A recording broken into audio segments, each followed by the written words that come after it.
Estará a cargo del doctor Cameron Ross, quien es desarrollador de contenido, del maestro Max Dumoulin, director de implementación en Soluciones de Investigación. La moderación estará a cargo del doctor Atilio Bustos González, de modo tal que no les sabremos quitar tiempo de manera innecesaria y cedemos el uso de la palabra a la mesa.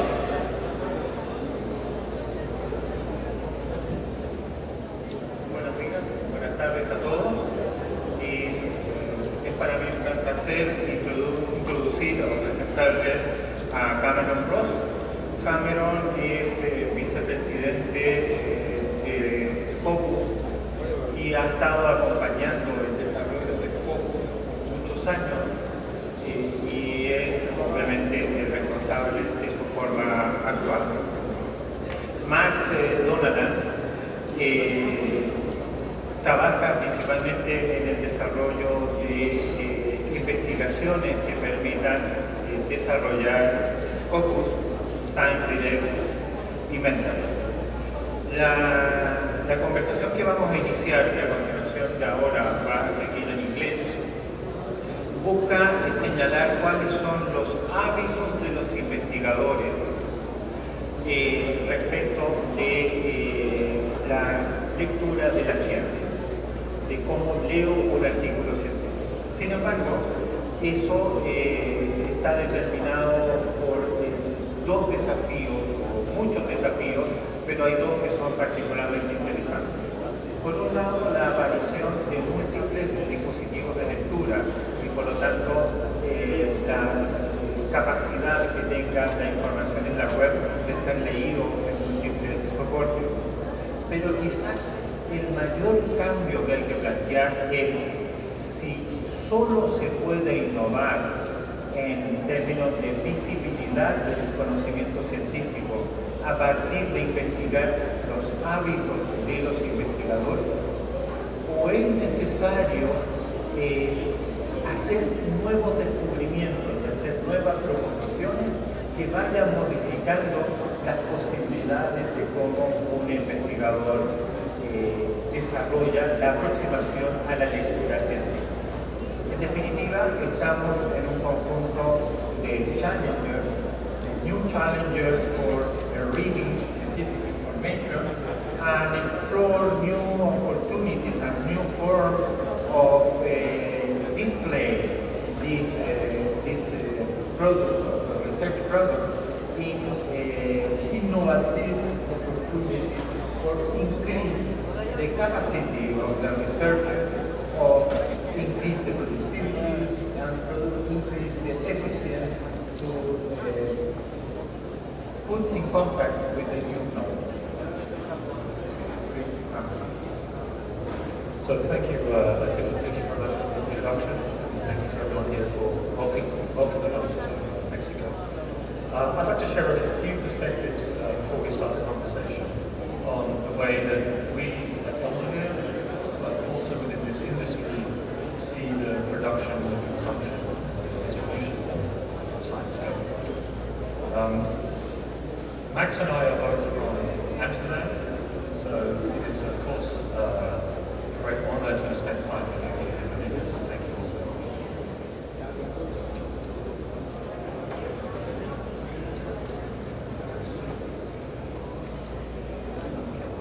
I think the first aspect to look at is that researchers are producing research, of course, to fulfill an aim to further human knowledge, but also to advance their careers. And up to 40% of researchers' time is just spent on the basic literature consumption tasks. Elsevier, we have been analyzing, of course, billions of downloads over the years, and through our databases like Scopus and Mendeley, we can start to track how researchers interact with research. So here is just some headline information here on the amount of time researchers spend per week searching and consuming information across the world.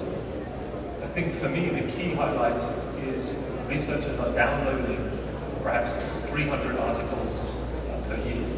It's practically impossible for human beings to be able to consume this level of information. And as 50% Felix de Moya showed this morning, there's also an explosion in the amount of articles coming.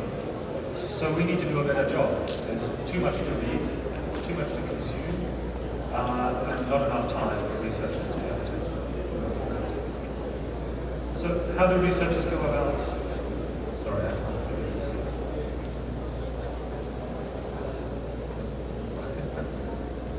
Next one.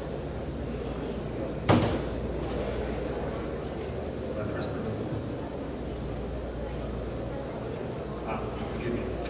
Of course, there have been, over time, have evolved a numerous range of tools to help people discover, analyze, and distribute full text.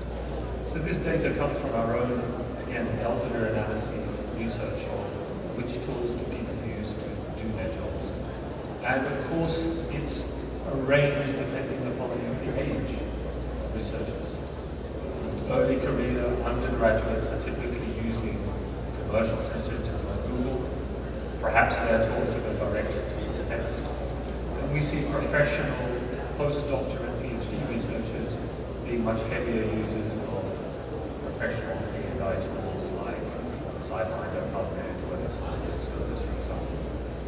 For me, one of the discussions to look at also is the rise of social media, social professional networks, Facebook to LinkedIn to ResearchGate, in how these make a great leaps forward in helping researchers understand or receive articles to read, but also receive credit.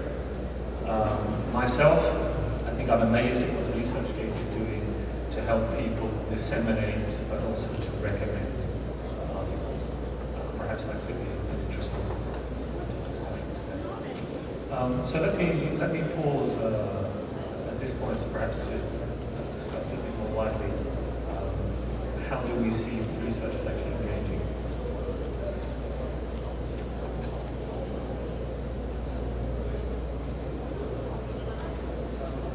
Thank you very much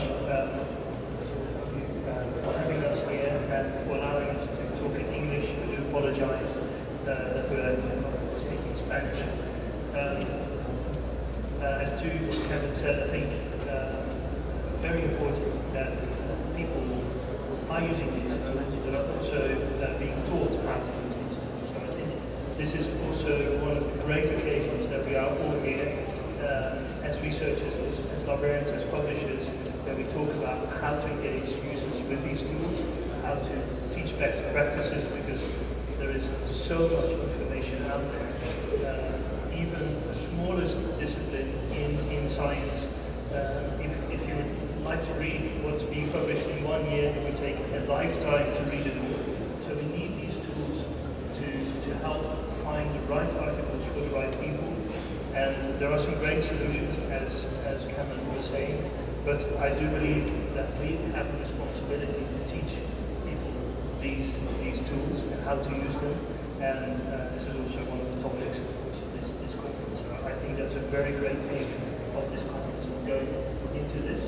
And that's just about the tools that are out there now. It's already a challenge to use those. If we go further into the social networks, I think the challenge is even greater. So there's a lot of work to do for all of us. And it's great that we have the chance here to discuss these tools. Probably. Okay. The new product is the development of new product is many quickly time, and the behavior of the research is more stable because of the proper nature of the academic development at the time of the life. However, in this condition, the time is more a critical resource in the research people. What new tendencies introduce a new form of make better the research process of follow the new publication and increase the efficiency of the use of the time. I think that's the very question we should be looking at. When I talked about the time spent, I think it's also as an industry, we promote downloads of PDFs or articles, and we talk about that being the only measure of research productivity. I think we need to go further to also look at how do researchers actually engage with HTML, or how are they dealing with new articles in the future, be that with experimental data, or as the future will show, I think the application of almost interactive data within articles. So to give two examples, at Elsevier now, we're trying to look at how could you produce, how can you enable researchers not just to read, but be able to do reproducible research. For example, there was a new journal in computational sciences where not just the conclusion of an article is contained, but also the fundamental algorithms or the data or the equations used by researchers. I think we need to do more to bring the consumption of research and the raw reproducibility into the dictionary environment. That's what I'm going to do. In your works, it's possible identify two electronic steps. One is reading PDF articles, and secondly is read the article of the future with two windows open in the right and the left area of the screen, and associate with this article of the future the connection with professional networks and introduce new form of cross from one article to other, and secondly introduce the idea of my research dashboard and introduce the form of increase my visibility of my production visibility in the network. Yes, I think it's important to recognize that when we're talking about researchers, they actually have different roles that they can have at a certain point. From our perspective, someone could be a reader, could be an author, could be a reviewer, and all these things are happening on the same web page, right? So this web page needs to be very versatile and cater for different needs, right? So if we start at the beginning, then I think it's very important that our articles, so that people find the articles that they need. So we work with Google, for example, and make sure that people have the correct link to the article. And of course with all the other databases like Web of Science, PubMed, so that our articles are being found. That's the first step. Then they land on the HTML page, which is a very important page. Very often people just go to the PDF. The HTML page is a very important page because it's got lots of information in the different pages, and it's designed such that people can very quickly decide if they want to spend more or less time on this article. So it's to evaluate the purpose of the article. And then, of course, they can choose to use the article further, bring it to Mendeley and use it as a reference for a new article when they become an author themselves. And I think this is a very critical step because most people really would like to become an author and of course like to be a cited author. That's the most important thing. And what we at Elsevier have developed is a feedback tool which is called My Research Dashboard. So everybody in the audience, you're all invited to go to the site myresearchdashboard.com, and if you've published even one article with Elsevier in the last 10 years, we'll provide you of all your articles, not just the Elsevier ones, citations from scopes, shares in Mendeley, and of course the views of your Elsevier articles. So we give you a lot of feedback on the visibility of your article. So I think there are a couple of steps from finding, reading, using the article, getting a new article, and then publishing,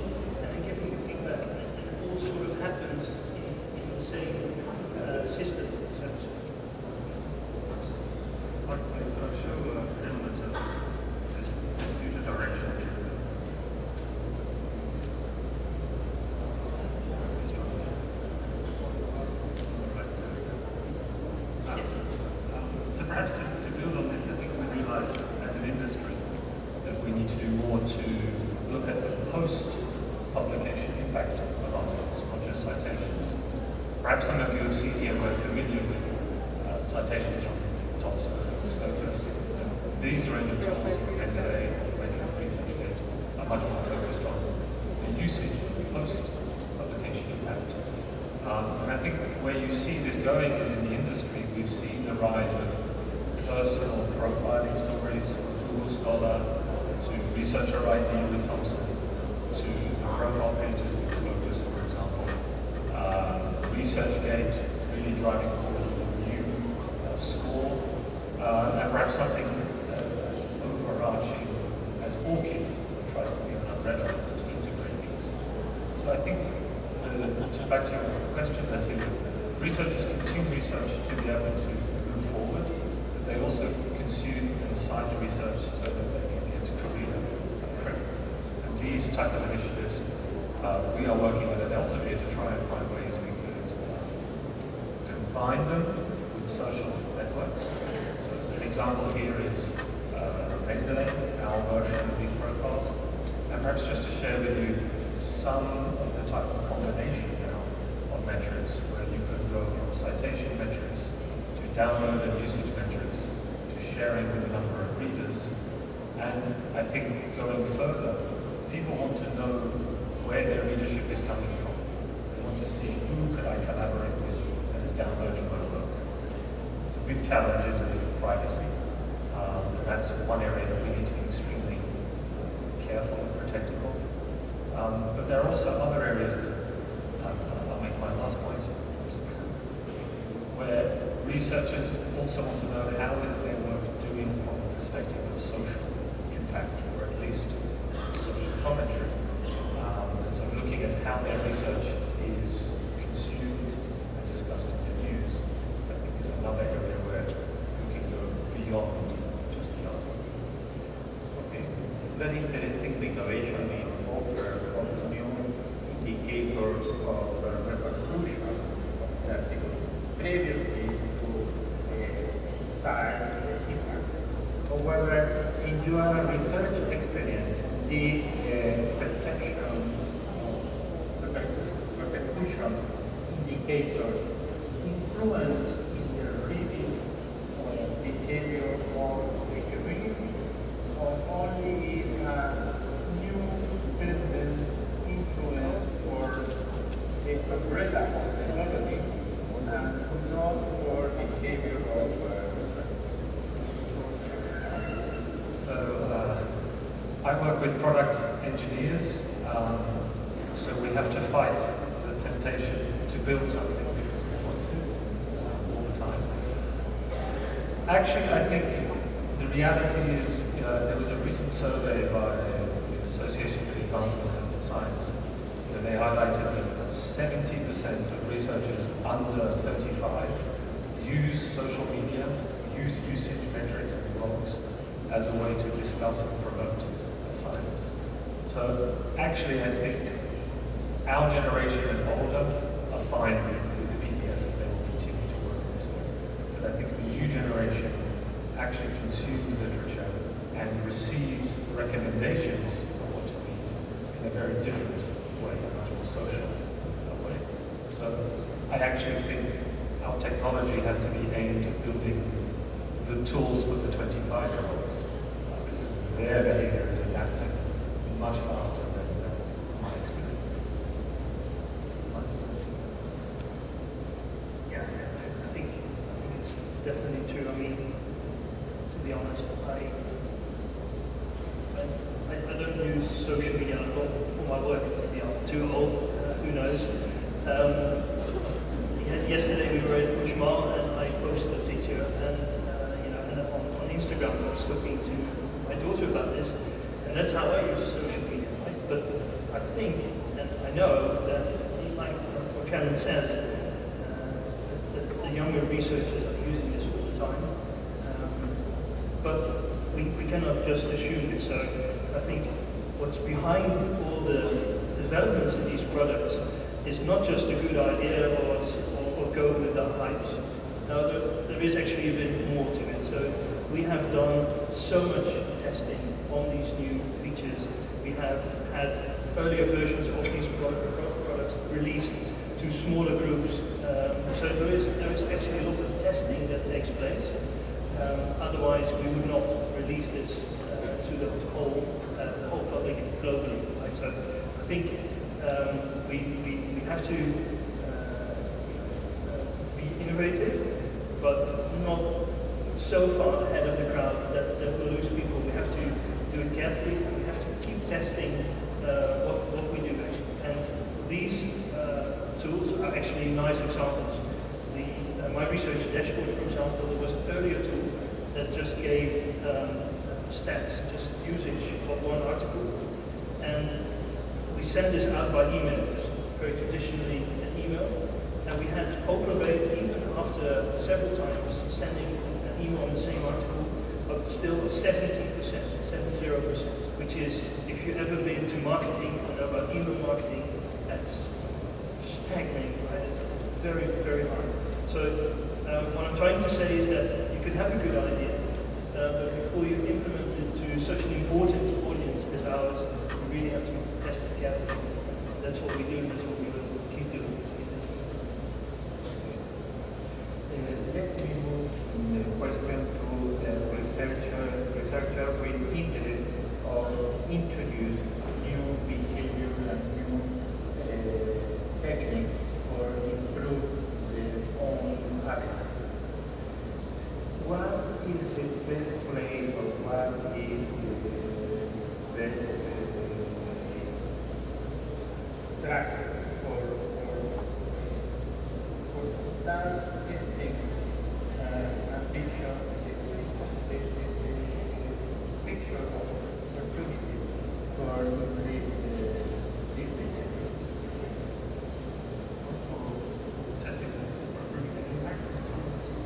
Or view opportunities, learn about this, test any option, and introduce this type of behavior permanently.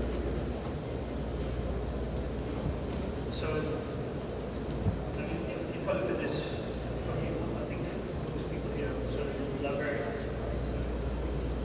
Not researchers, I think so. As a researcher. I think what's important is here is also the social aspect. To be very honest, I think traditionally people have, if you become a researcher, you have someone who teaches you all the tricks. There's a group that you work in. What we see now is that also the learning is going social. So there are huge internet groups, like for example Twitter, ECR chat, all kinds of opportunities to learn about these things. What we do in Elsevier is actually, and this will also be a topic of presentation that I'll do tomorrow, is that we provide lots of tools for researchers to improve. So we have a huge website that helps people in every step of publishing process. It's publishing campus, and researchers can find out from experienced people, but also from editors, from publishers, what are the tips and tricks, the inside tips and tricks, so to speak, how to publish best, how to improve your chances, not just of publishing, but also being seen, because it's, very often, and this is a very traditional, people think it's great when I have a publication in a nice journal, but it's actually a lot greater if you have a publication that's actually being cited. So you have to make sure that you don't just publish, that your article gets accepted, that you actually spread the word, that you market yourself and your research, so that others know how to find you. Because collaboration is actually a big thing in research today. We have to stimulate this. We have to help people find each other, and I think that's also very nicely fitting with this whole social thing. Actually, people finding each other, and this is one of the really exciting parts where we have technology, content, and the networks come together. And I think we're all very lucky to be in the middle of this process. It's really very nice to move forward. I agree. It's an exciting moment. Yes, it's just very exciting. That's what it is, yes. However, in the other hand, there is librarian and the library for what is the opportunity in this world change for librarian and library project for increase new services, new mission. I think there are two aspects, if I may. So when there was just print, people would come to the library, and the library would be seeing everybody and would be able to talk to everybody, and some of the many people here will probably have been there, right? And now all of a sudden it's just downloading, so people will just do it from their desks, and they won't be in the library anymore. Actually, the new tools bring the librarian back in the picture because of social, because of institutional aspects to all these things. Librarians all of a sudden have closer to goal. I do apologize. Because of the yes, I noticed. Because of all these new tools, librarians again have a great feeling of what the researchers in their institute are about. And because we feed it back to them, because of tools like Scopus and Mendeley and those by other providers, people in the library can now see what people are up to, where the successful people are, where there maybe a little bit more help is required. So I think that's just great. The other thing is that also institutes are more challenged. Return on investment is an important thing. And of course librarians have done this with a price per article, but actually I think it's more important that institutes are there to help the society at large, and all this information is also actually helpful, and librarians can play a very important part in communicating the value of research within the institute, but also externally. And I think, again, two very exciting opportunities for librarians to make use of. I agree too. Can I just make one comment there? Is usually when I meet researchers, they don't know who their librarian is. They may not even know who we are, our company. And that's a big shame. I think the opportunity is there for librarians to teach scientists to be more than scientists, to be masters of information, because there's so many skills you can teach them in thorough literature research, but also in the new skills of how to submit your raw data to a journal. Data deposits to journals are the future because they will increase citation rates. Teach your researchers how to use Twitter and promotional tools to promote their work, but also your institution. I think it's vital that librarians aid researchers to raise their visibility, but also that of their employers. Because when you look at university rankings, it all comes down to what is your output, how many citations, and how internationally collaborative are you. And I think that's a big opportunity. Librarians can help researchers use tools and methods to network more effectively. Okay. I have one question. What is the practical tips or tools to get not lost in the information? Get lost in information. Not lost in the information. Practical tips and tools to not get lost. Don't do what I do and have 11 browsers open at every time is probably my own personal tip. I think it's one way around.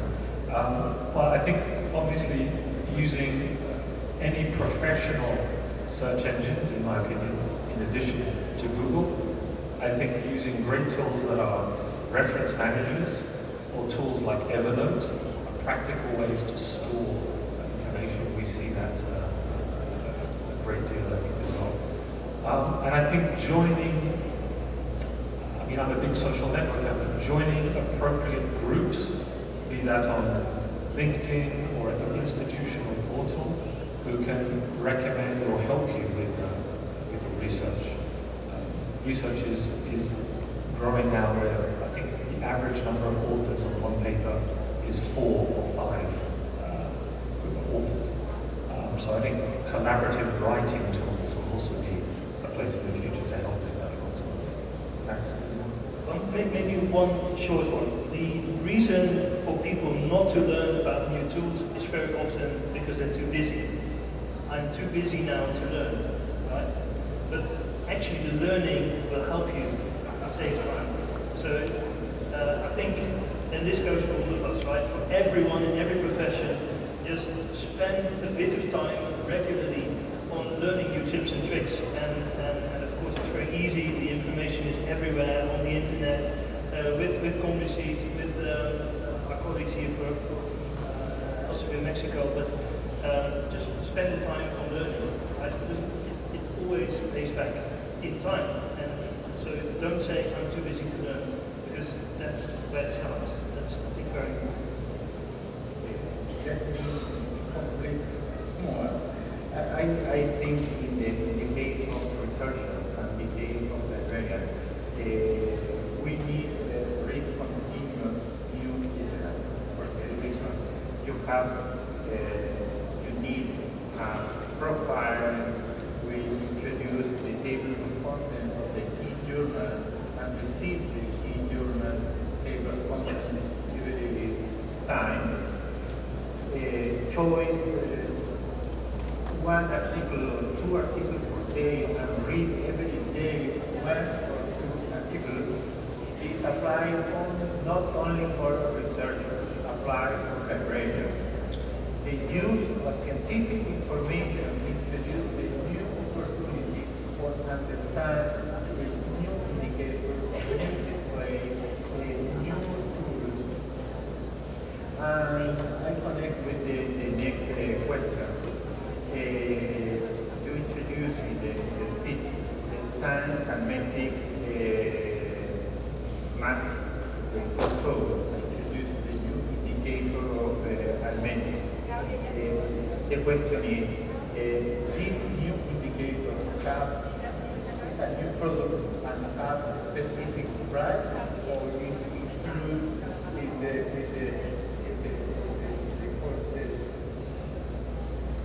Yes,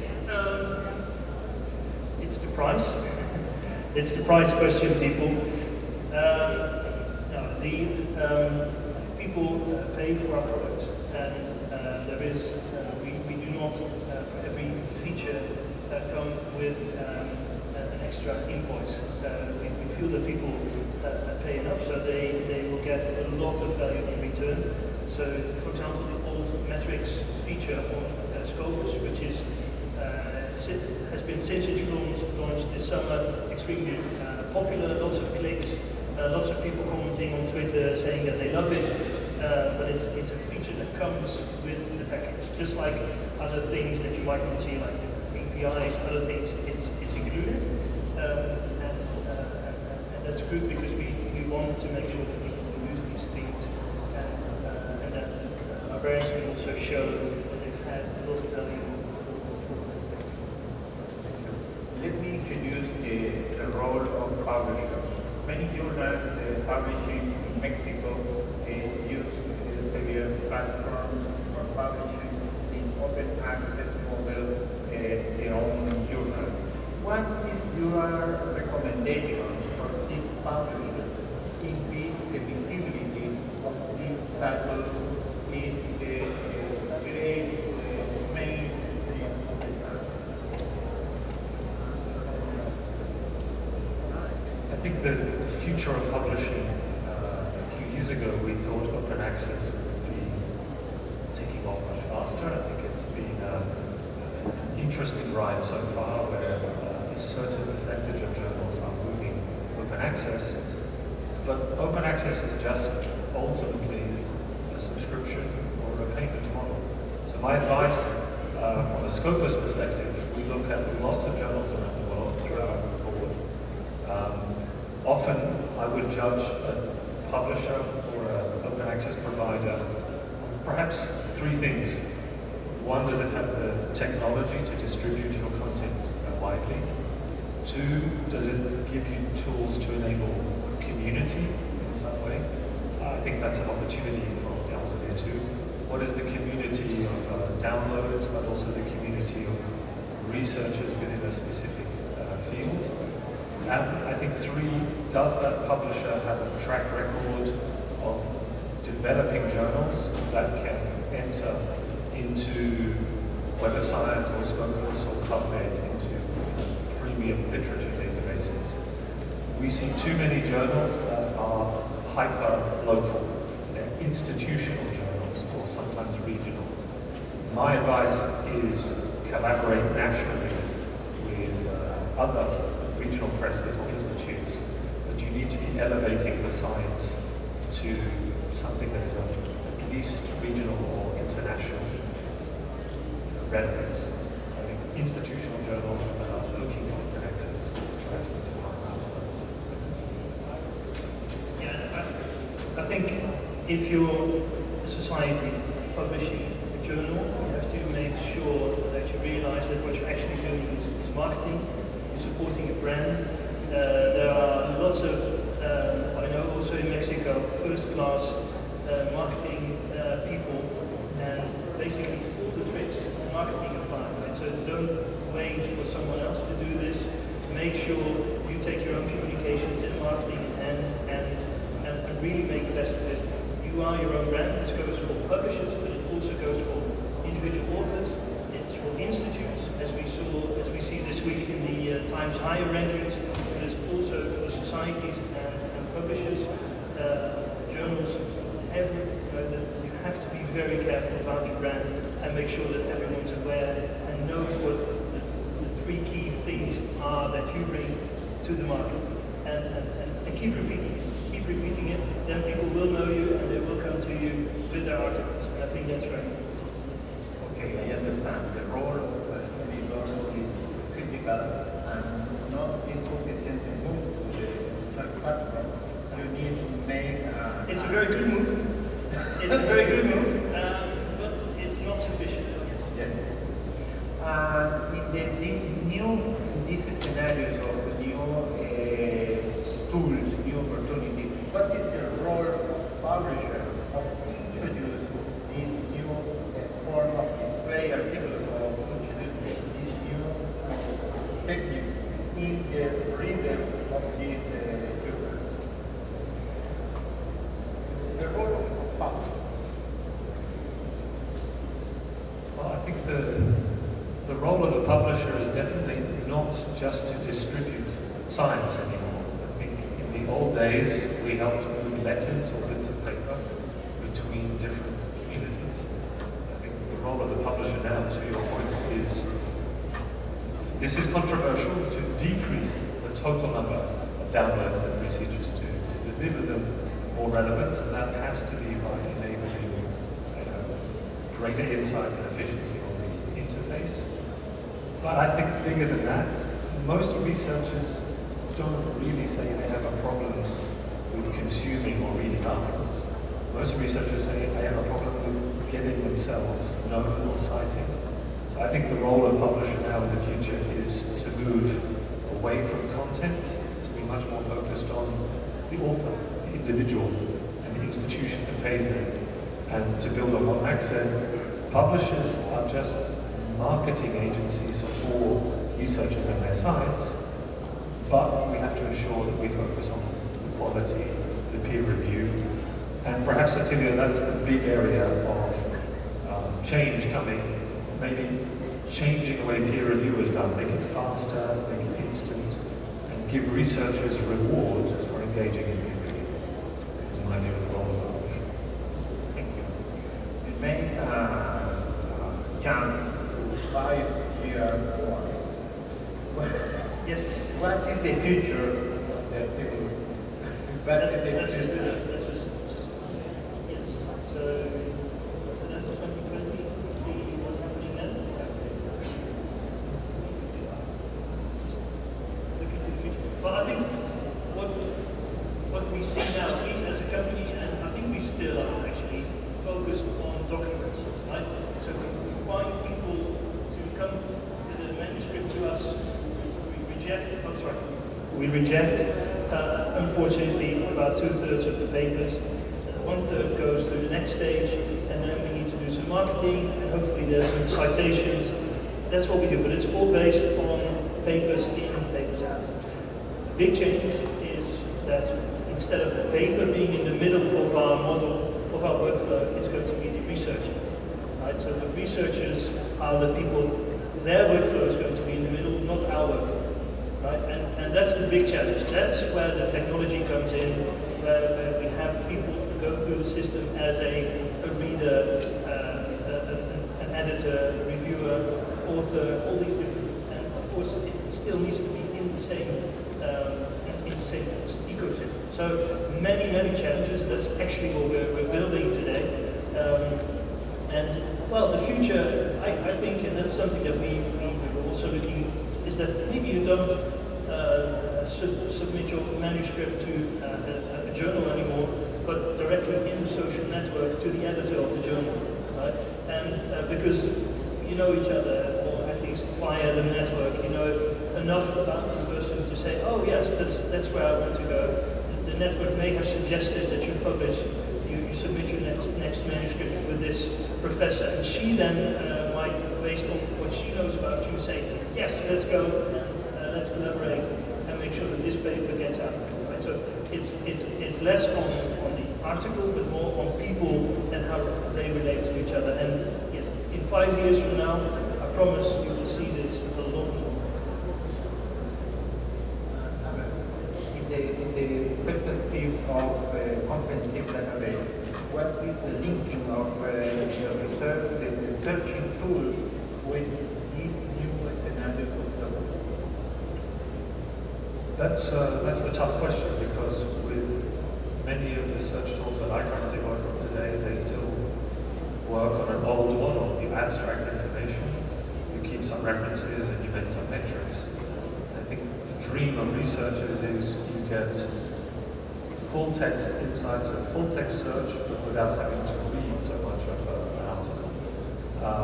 The fact that articles can be published in various stages, this is a big challenge for traditional databases. How do you deal with post-publication peer review and the associated metrics?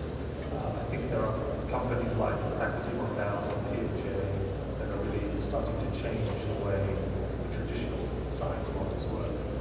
The honest answer is I don't know how products like Scopus or others will handle these yet, but I do know that we have a strong dialogue with those publishers so that we can try to move beyond traditional citation metrics into the future.